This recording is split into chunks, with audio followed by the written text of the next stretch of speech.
بسم الله والصلاة والسلام على رسول الله عليه أفضل الصلاة والسلام. إذا نرحب بكم جميعا، نقول لكم مرحبا بكم معايا في قناتكم قناة أستيوس إرسات لميا. كما راكم تلاحظوا اليوم الوصفة تاع اليوم هي وصفة حلوة جزائرية تقليدية اللي هي خبز التونس. خبز التونس مسمينها خبز التونس نسبة للسيدة اللي خدمتها، اسمها تونس فقعدت عليها اسم خبز التونس يعني، وكذلك اسمها هذه هي نفسها خبز الباي. هاد الحلوى هذه درتها يعني صراحة للسيدات والبنات اللي يحبوا يديروها في المنزل ويديروها كذلك كمشاريع. رمضان راه قريب ان شاء الله، تقدروا ديروها كمشروع في البيت يعني من البيت. انا اليوم درتها للدار في الشتاشيه، درتها بالجوز واللوز. نتوما تقدروا لكن كميه كوب فقط يعني ما تاخذلكمش بزاف.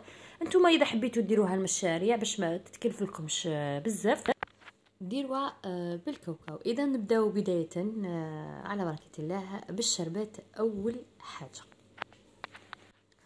هنا الشربات ديالنا البنات راح نديرو كيله، بنفس الكيله راح نكيب بها كلش. نديرو كيله من السكر معها 3 كيلات من الماء وقطعه من الليمون فقط، ونحطوا هذا الخليط تاعنا يغلي. بدايه من الغليان تاعو نحسبوا 20 دقيقه ونطفيه. نحسبوا 20 دقيقه ونطفيه، ماشي يعني 10 دقائق، ضروري نحسبوا 20 دقيقه ونطفيه. هنا واش راح ندير؟ راح نحمص كيما راكم تشوفوا انا حمصتهم هنا الكاوكاو عفوا الجوز واللوز ديالي، ونكمل الشربات بعد ما طابت. انا نسيت باش ندير هذه الطريقه هذه اللي هي من قناه اختي ام نورسين اللي نحييها من هنا. دارت في الشربات صراحه هذه الملعقتين هذوما تاع المربى تاع المشماش عطاها ذوق رائع جدا جدا، يعني زاد لها في البنه. عفوا. ناخذ الان هذاك اللوز والجوز ونرحيهم يعني مليح، نخلي فيهم هكا كما نقولوا حنا حبيبات خشان شويه باش هكذاك نحسوهم كي ناكلوهم، كي نرفدوا بالملعقه وناكلوا نحسوا بنه اللوز او الجوز. الان مباشره مع مقادير العجينه اللي هو راح نبداوها مع لاشابلور تكون محمره البنات، يعني ريحوها مليح وحمروها. عندي هنا كيلة من حلوة أو قاطو اللي يتباع في السوق بيمو عادي. عندي كيلة من المارغرين، أنا درتها مارغرين كاملة. انتوما اللي صاحبات المشاريع تقدري ديريها نص مارغرين نص زيت. وهنا درت كيلة يعني من اللوز والجوز، تقدري ديري غير كوب. هنا ماشي بنفس الكيلة راح ديري السكر، ديري بالكاس فقط كاس. اذا كيلتي كلش بهذا الكاس ديري نصف كاس من السكر، ما تكثريش السكر لانه تجيك حلوه يعني ما راحش تطعمي كامل لي صافيغ الاخرين. انا عندي كيلة من البيض، عندي ملعقه كبيره فانيليا، قرصه ملح، وزوج اكياس خميره حلويات. نروحوا في طريقه التحضير البنات.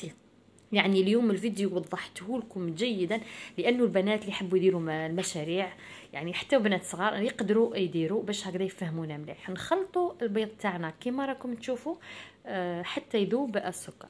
كذلك دارت في العجينه تاعها دارت ملعقتين تاع مربى. درت كذلك انا جربت هذه الطريقه تاعها رائعه جدا، نقولها يعطيك الصحه ما شاء الله. يعني ما شفت حتى قناه، عفوا ما شفت حتى قناه غير في قناتها صراحه، ما ندارتش في قنوات واحد اخرين هذه اللقطه هذه تاع المربى. هنا زدت الكيله تاع المارغرين تاعي وراح نستغناو عن الضراب تاعنا. راح نجيبوا النواشف. هنا نبداو نديروا في الجوز واللوز وهذاك الخبز وهذاك كذلك عفوا القاطو البيمو هذاك المرحي وزوج اكياس خميره الحلويات، ونخلطوا مليح مليح. البنات خبز التونس عمرها ابدا ما تجي فيها صراحه الدقيق الابيض، ما تجيش بالفرينه.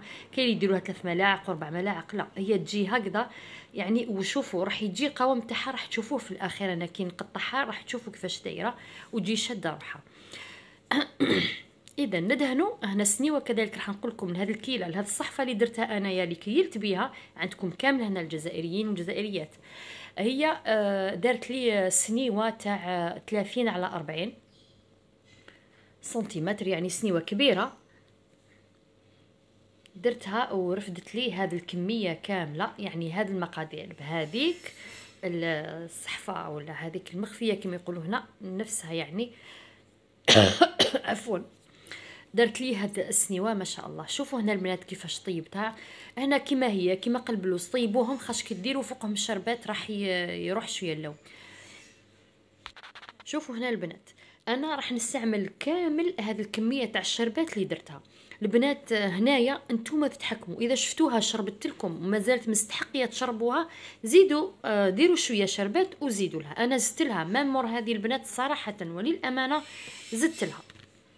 نخلوها ونجيو هنا. جبت هذوك البقايا تاع اللوز والجوز، وهذا يا البنات ماهوش بيستاش، هذا يا كاوكاو بنكهه البيستاش. كش نهار ان شاء الله ندير لكم الفيديو تاعو كيفاش يتخدم. نخلطوه مليح ونزينوا به الحلوى اللي راح نشوفوها الان في طبق التحضير. شوفوا عفوا طبق التقديم. تحضير كملناه وخلاص. اذا شوفوا البنات هذاك القوام اللي تجيبيه هذا الخبزه تاع خبز التونس ديالنا، تجي قوامها رائع جدا، بنينه طريه. نتمنى ان شاء الله تجربوها وتنجحوا فيها البنات لانها شكرا لحسن المتابعة، ونتمنى ان شاء الله الفيديو يعجبكم وينال رضاكم. دائما ما تنسوناش بالتعليق الجميلة تاعكم عفوا. شكرا لكم والى اللقاء.